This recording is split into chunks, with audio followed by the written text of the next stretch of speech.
Welcome to Whores Talk Horror. We're not really whores. We just like wordplay. Hello, I'm Sharon. And I'm Melinda. Welcome back and/or thank you for joining us for the first time. Today we have a ghost story that was sent in to us from a listener. Sharon will share a personal ghost story of hers, and I'm going to talk about the real-life ghosts inhabiting the house that was used in Robert Wise's 1963 film, The Haunting, that we discussed in last week's episode. All right, so this is our very first listener story, and this ghost story comes from David. Hello, David. Thank you so much for sending in your story. Thanks, David.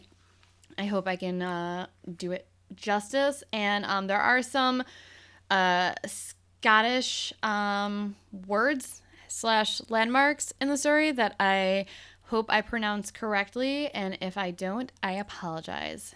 Or feel free to email us and tell us the right way to pronounce them so we'll know. Exactly. So here we go. Shortly after graduating from college, one of my best friends, Tom, moved to Michigan and befriended Mike, a retired professor. Their friendship developed from mutual enjoyment of the outdoors. Upon visiting Mike's property, Tom noticed an incredible set of gardens surrounding his house, and also several buildings that were dispersed on his beautiful land. One of those buildings was an original log cabin built by a family of Scottish settlers back in the 1850s. Surprised at the great shape the cabin was in, Tom asked Mike to see the inside of the cabin. Most everything that the Scottish family had owned remained in pristine condition. This included a washboard, table and chairs, old blankets, and even a few old plates, forks, pots, and pans. Just to clarify, he's looking to purchase or rent a cabin in the woods. Is that literally what's happening? No. He made friends with someone who has has a big property that has a cabin in the woods. Okay, thank you. So Mike explained that a family had lived in that cabin for years, but never knew any of the details. Mike also explained that friends and even local history groups had come into the cabin before, but didn't stay long after hearing what sounded like a woman singing. Uh-oh. Mike had heard the singing before as well, but never wanted to admit it to any of the visitors. I'm not sure why. But having been intrigued by the stories, Tom asked if he could spend a night in the cabin. Mike obliged and also said he would like to stay there as well to see if they can hear any singing. Safety in numbers. Good call. Exactly. And so armed with sleeping bags, flashlights, and a tape recorder, Tom and Mike spent the night inside the cabin. Lo and behold, around 3 a.m, both were awoken by the sound of a woman singing in an unknown dialect. It sounded foreign, yet it was clear as day. Whoa. So, of course, the words cannot be understood, but they did record what they seemed like was a minute of the singing. Shut up. Not literally, but... Oh, okay, good. Okay. I can finish telling the story. They recorded it? Oh, my God. They did. They actually got audio. And just as the singing stopped, and here's the part when I first read this email, gave me shivers and made the hair on the back of my arm stand up. An ethereal outline of a woman in a long white dress holding what appeared to be a child wrapped in a blanket walked through the wall and out the main cabin door. Oh. Tom and Mike looked at each other in amazement and confirmed to each other what they had both saw. Whoa. The next morning, when they played the tape, only a few seconds were recorded. But remember, they thought they recorded an entire minute. All they heard was what sounded like a woman singing. And I apologize for, I do not have a good singing voice. I'm not even going to attempt to try and sing this, really, and it's Scottish, but I'm just going to say... It was a ghost anyway, so don't worry about it. Forgive me. So, bear me oh. Even though they could have sworn they heard more. A friend of Mike's, who was a music historian, listened to the tape a few days later, and with some searching and constant replaying of the tape, the lyrics were discovered. The voice was actually singing, and once again, I'm not even going to attempt, but I do have an actual audio of this, so I will play it. Bear me o horror, translated as, sad I am without thee. Aww. Furthermore, it was discovered that the tune she was singing matched the melody of an old Scottish song called the Iriski Lovelilt, which was written on an island near the Outer Hebrides called Iriski in 1909. And as luck would have it, a local acquaintance well in his 90s who heard about Mike's experience called him and finally explained that his grandfather was a close friend of the family who lived in the cabin, and that the family who lived in that cabin actually lost a child as a baby. And I actually have some audio recording that I'm going to play now of the Iriski Love Lilt, which was the closest thing to the actual recording, which what they heard. Yeah, the actual recording apparently has now vanished. They don't have it anymore, but it probably sounded something like this.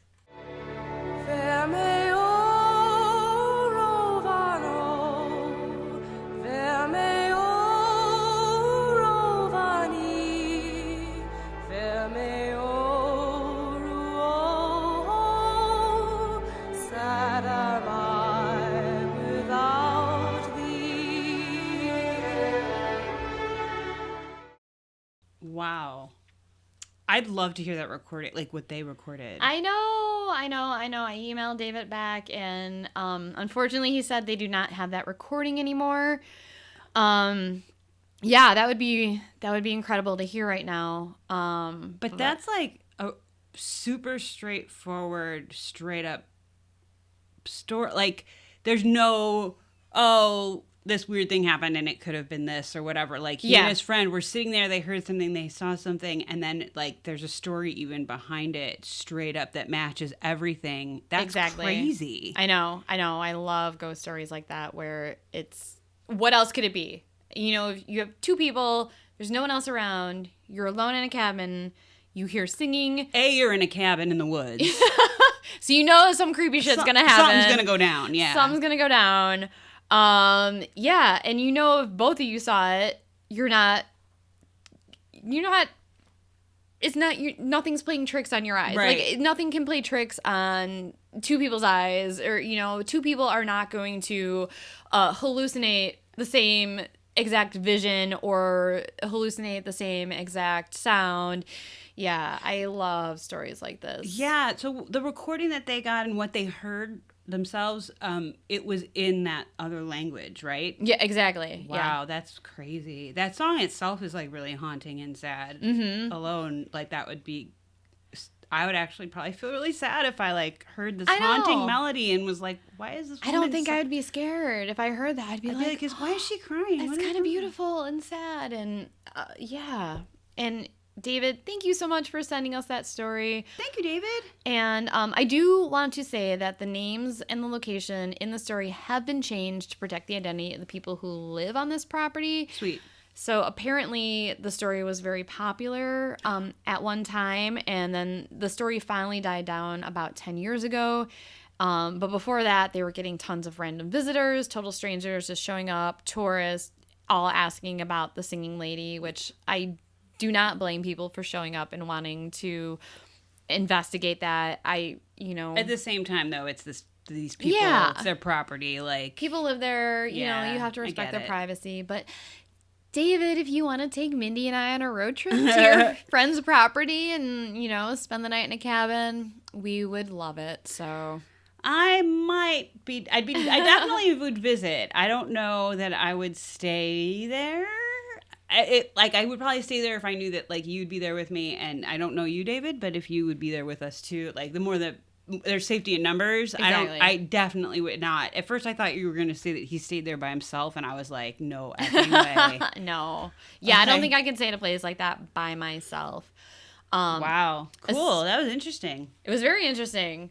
So yeah, if anyone else has a similar ghost story that they would like to share with us, please send us your ghost stories and email us at whorestalkhorror@gmail.com. Just to kind of piggyback on that story, I have a personal ghost story that I want to share, and I've had many supernatural experiences throughout my life, but this is the one ghost story that I've actually had where I have heard a voice.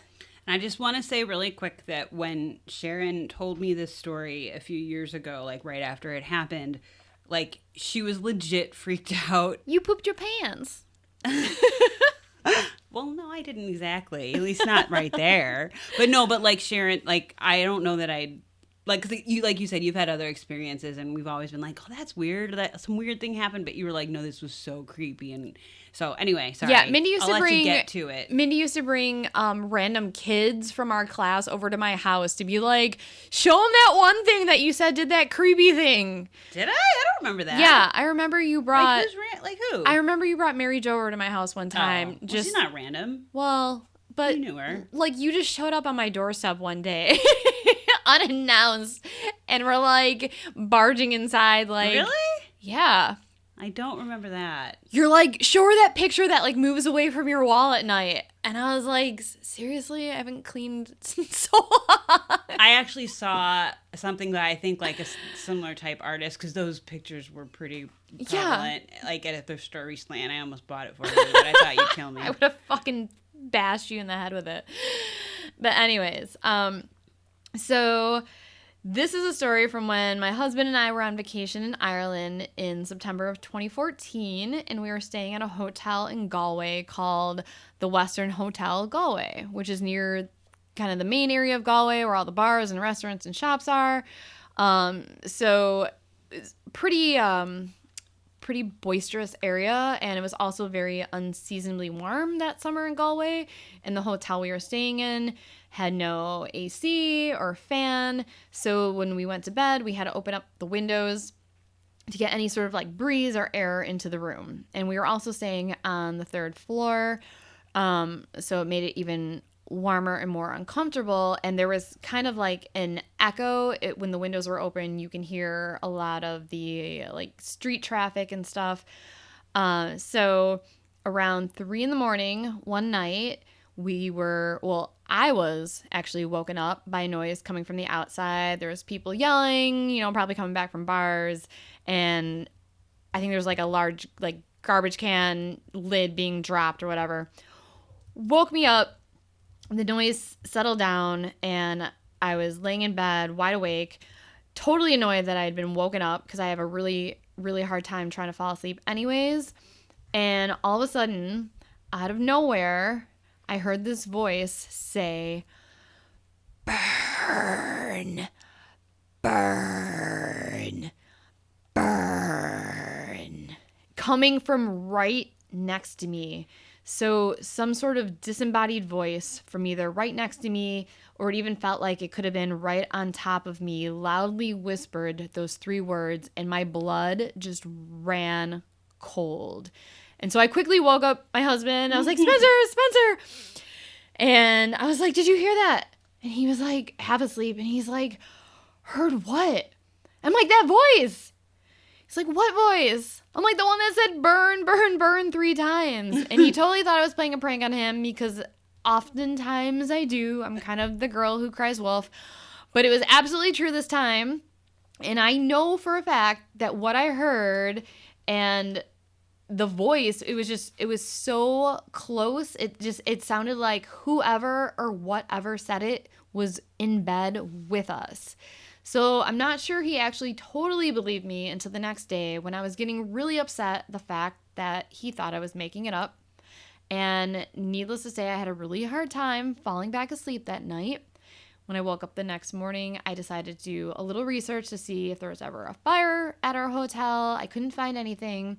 I was thinking about asking the woman at the front desk, but she was like this 18-year-old girl who probably had like no idea of the history of the hotel. And I was like, I'm not going to bring it up to her. And I don't want her to think I'm like out of my mind. So I was like, all right, whatever. We're leaving in like a day.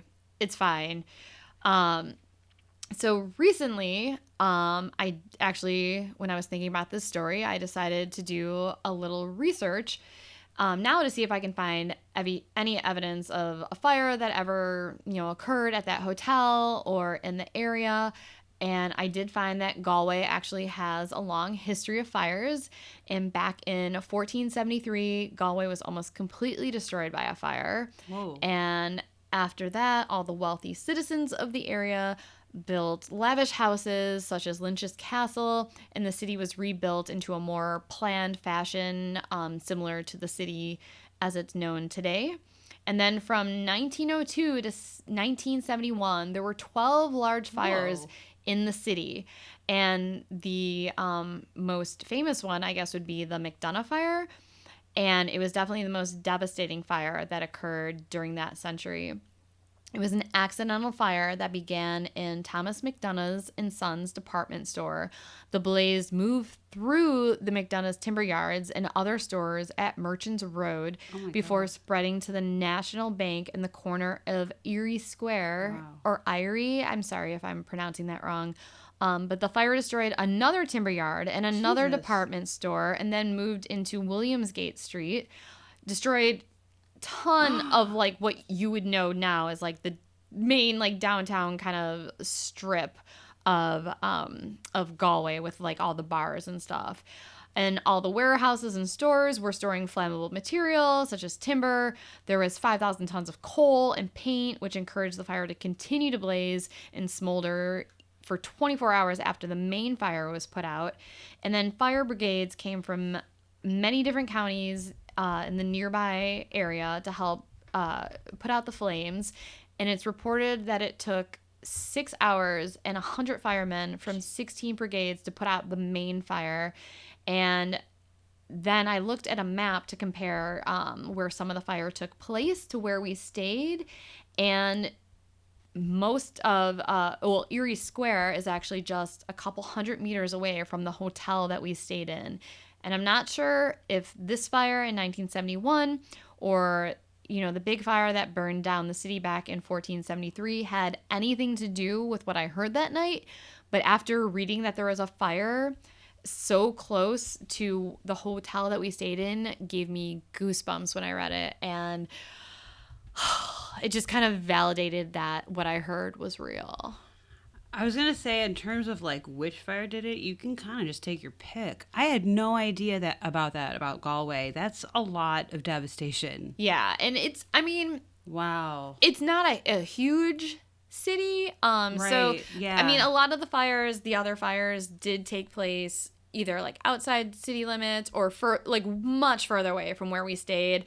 But this fire in 71 was so close, and it said that it went up to Erie Square or Erie Square, but it could have gone past that as well. It could have reached the hotel and gone beyond that. So, or you know, the hotel might have been slightly configured differently, or different. You know, like like it could. So there's a number of. I mean, it makes like that's a lot of. That makes a lot of sense, but that's a devastating fire for a small town. Wow, that's crazy. I had no idea. And I was trying to find out how many people died in the fire. I couldn't find out that information. I was trying to figure out how old the hotel was that we stayed in. I couldn't find that information anywhere either. So Google's going to tell me later. I'm going to have to do some looking up on this. I'm sure you did a lot. If anyone out there listening happens to be from Galway and knows the history of the Western Hotel or the history of the McDonough fire, and you want to write in and give us your comments, corrections, or, you know, just share other information, we would love to hear from you. So I have a question. When you guys stayed there, like you're saying the Westin as in like the Westin. No, Western. Oh, Western. Oh, right. Yeah. I just saw that in the note. So was it like a boutique kind of hotel, or was it like a chain sort of? No, it was not a chain. It was more of a boutique hotel. Okay. Yeah, I guess. Yeah, I guess you would classify it more as that. Okay. Yeah. So. Because at first I thought you said like with the Westin, so I was like, no. Oh, so they probably did construction. No. But like they say that stirs up the supernatural. It definitely looked like an older hotel. But, I mean, I don't know if they've done any updates since we stayed there back, 5 years ago. But honestly, the first night we checked in, I wanted to check out because it was really warm and there was no AC. I'm not going to lie, the place kind of smelled like piss. I mean, I was going to say, I think the ghost was probably either just like, oh my God, why don't they have an AC working already? It's 2014. He's like, why can't I haunt a nicer hotel? Or he thought you were hot and was like, move over, baby, in bed. Burn. Maybe. Oh, yeah, maybe he was just letting me know maybe he was hitting on you. Spencer didn't hear him, so I don't know, but it scared the fucking shit out of me, and I will never ever forget that. And I wish Spencer could validate my story, but he sleeps way better than I do. So, and the ghost thought you were hotter, so yeah, She is. nah.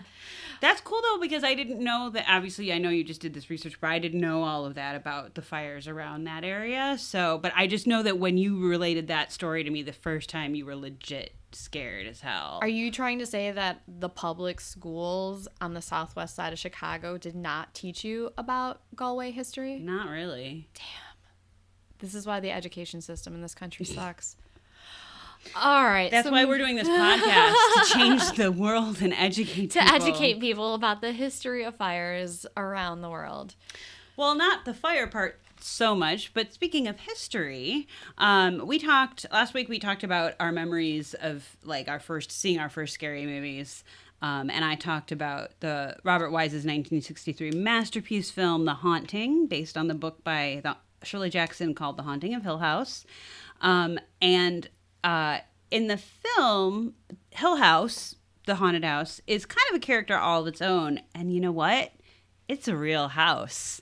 Ooh. Kinda.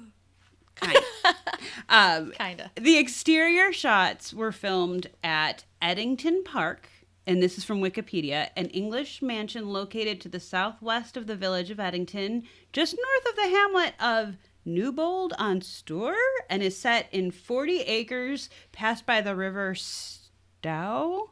Thanks, Wikipedia. I didn't pronounce any of that right. But basically, we apologize, England. Sorry, English people. Basically, it's just outside of Stratford-upon-Avon.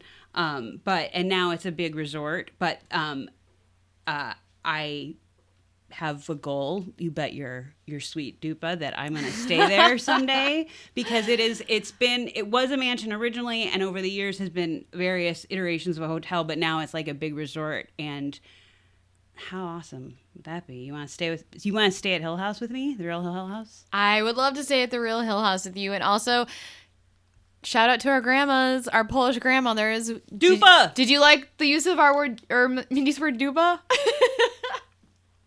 And it is gorgeous. Like it's a old Victorian. Eddington. Yeah, I'm gonna try English again. Eddington Hall, as it was called when The Haunting was filmed, was built it was started in 1852 and then finished in 1862. So it's old English mansion.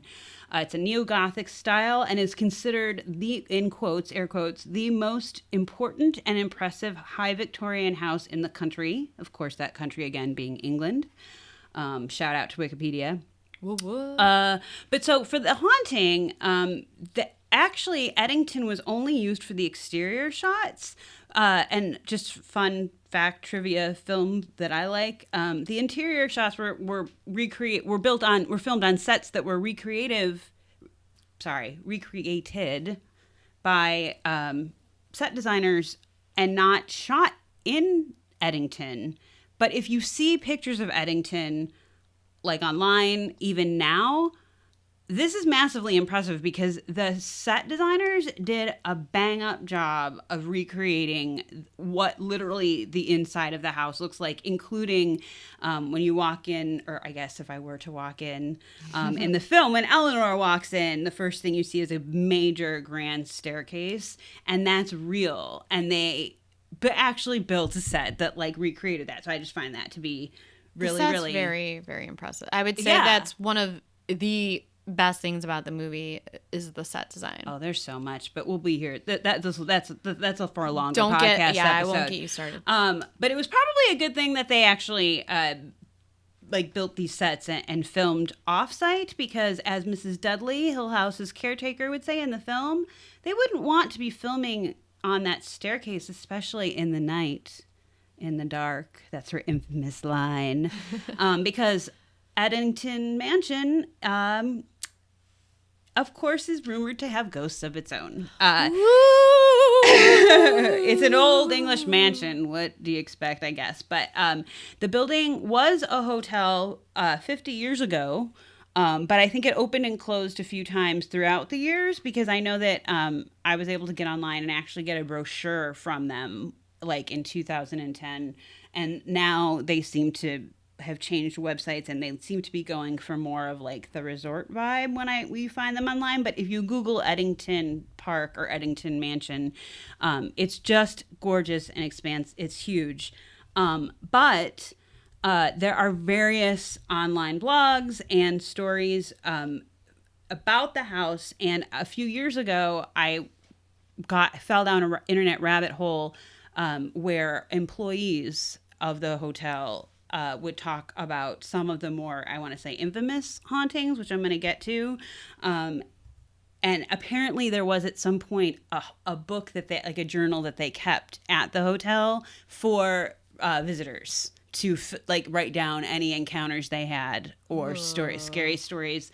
Some of the big ones is things like books falling off of shelves.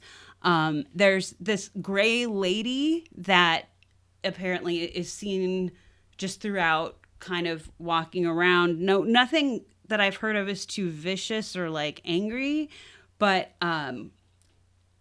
the staircase I kept bringing up because there was apparently Mary, the maidservant, who fell to her death down the stairs, and she's often apparently seen at the top of the stairs.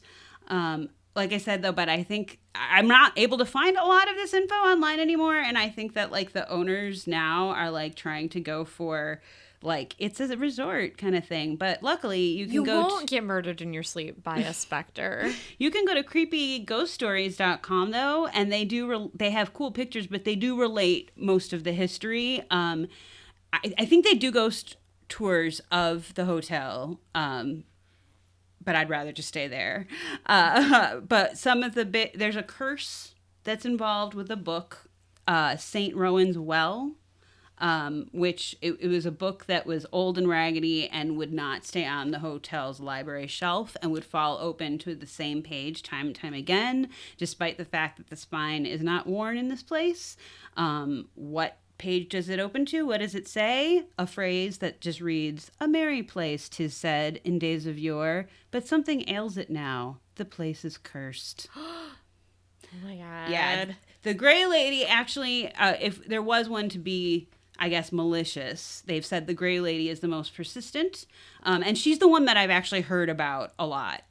Wait, you said she was a maid or a housekeeper? No, she's like, they just call her the Gray Lady, and she's a ghost. Mostly, I think downstairs they see her. But I thought you said she used to be like a housekeeper. There is or a maid. that's Mary. We'll get to her in a second. Okay. But the Gray Lady has been seen by countless guests, employees, and visitors, and she looks like she's shrouded in a thick white mist, and is often seen. Sorry, England, in the Stour corridor. And areas of the property. Alarmingly, guests have reported losing control over their faculties when she's near, finding themselves inexplicably drawn to the woman despite feeling abject terror. The Gray Lady is often accompanied by a cloaked monk, and many people report seeing them both together. Like as a couple? Or I'm thinking like in Ghostbusters, the ghost that goes for Dan Aykroyd in his dream. Because if she's making people fall in love with her. Yes. She unzips his pants. In the Victorian area, of course, there were two children that died on the hotel grounds. So I feel like in England, a Victorian house, children dying, no, not to be off the cuff, but that's like, expected. No one blinks an eye. It's like, oh, another child died back in the 1700s. Okay. So Mary, oh, poor dear Mary. So it said the Oak Room restaurant and the main staircase are both said to be haunted by the specter of a sweet young maidservant who took a tumble down these accursed stairs following an argument with the squire. He pushed her. I know he fucking pushed her. That goddamn fucking squire. I know. And I'm really clumsy too. So now I'm rethinking visiting the Ettington house because I could see that happening to me. She does not appear to be malevolent, but her appearance is disarming nonetheless. But I mean, yeah, I think if I were to turn around and see a ghost at the top of a staircase, it would take me off guard, but I'd feel so bad that I'd be like, "Oh, Mary, don't be, I'm sorry." He pushed you, didn't he? We'll get to the bottom of this. Right. Just this is what we do. But my in the film The Haunting, obviously the character of Luke Sanderson, the nephew of the woman who owns Hill House, is played by the infamous Russ Tamblyn. If you don't know who he Whoop, is, whoop. Whoop Whoop is right.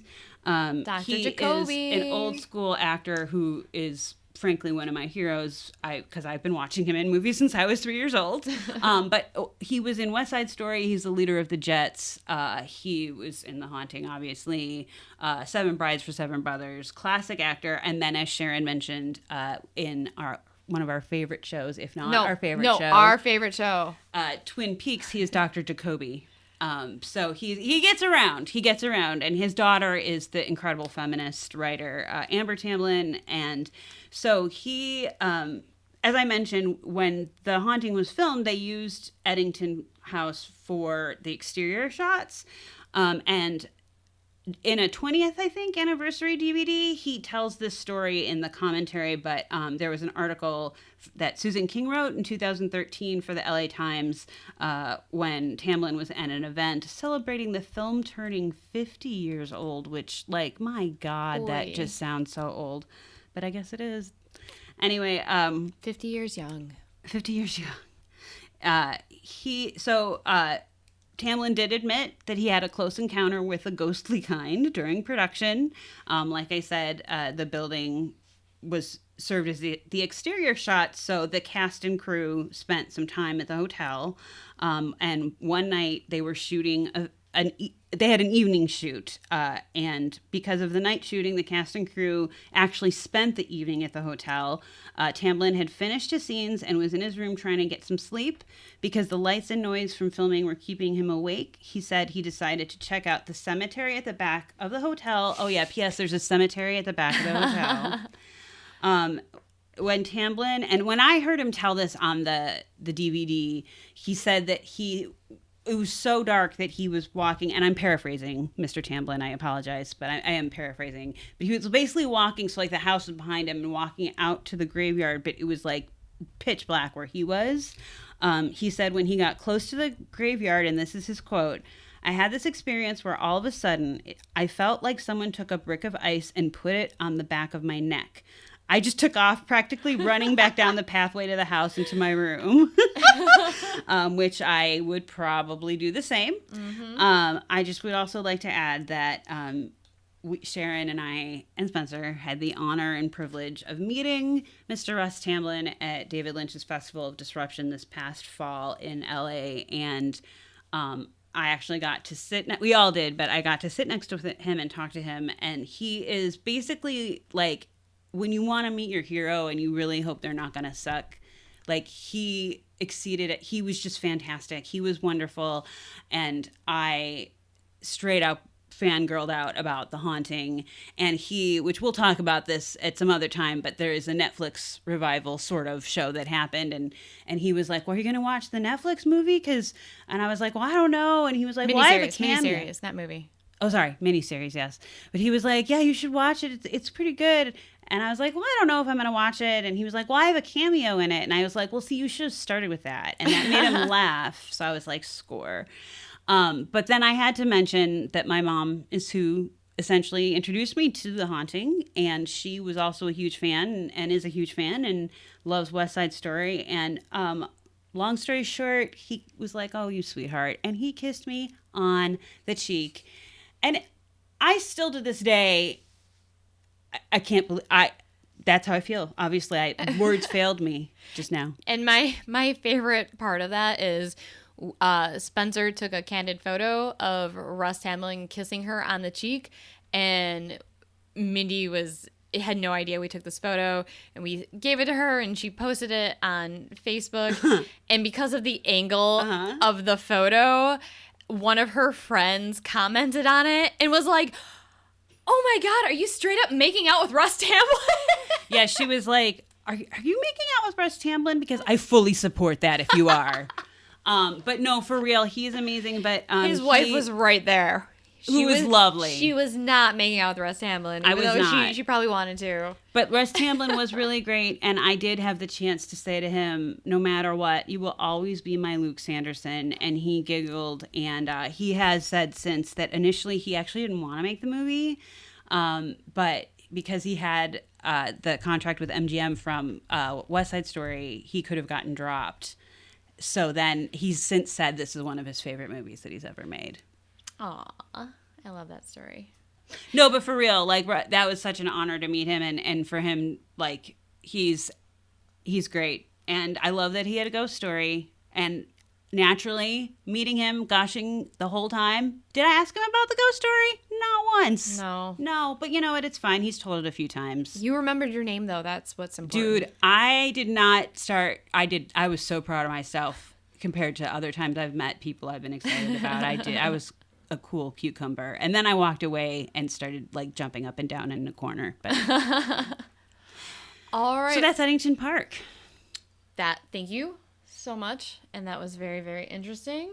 And that basically wraps up our this was our first almost all ghost story edition. And once again, anyone out there, if you have your own ghost stories, scary stories, creepy stories, what else? Just weird, creepy, unusual stuff that you would like to share with us. Our email is whorestalkhorror@gmail.com. You can also follow us on Instagram and Facebook at whorestalkhorror.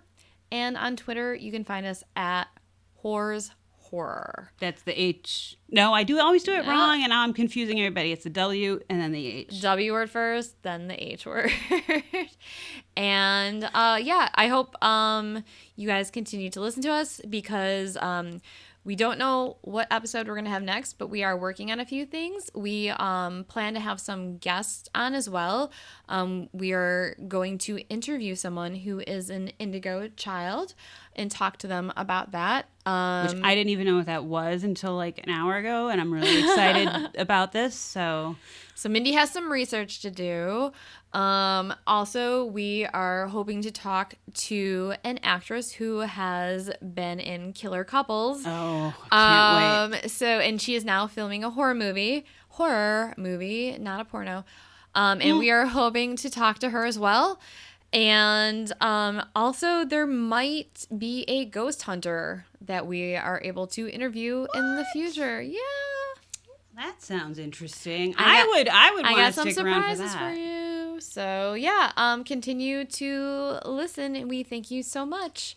And thanks for getting creepy with us. Thank you. Bye.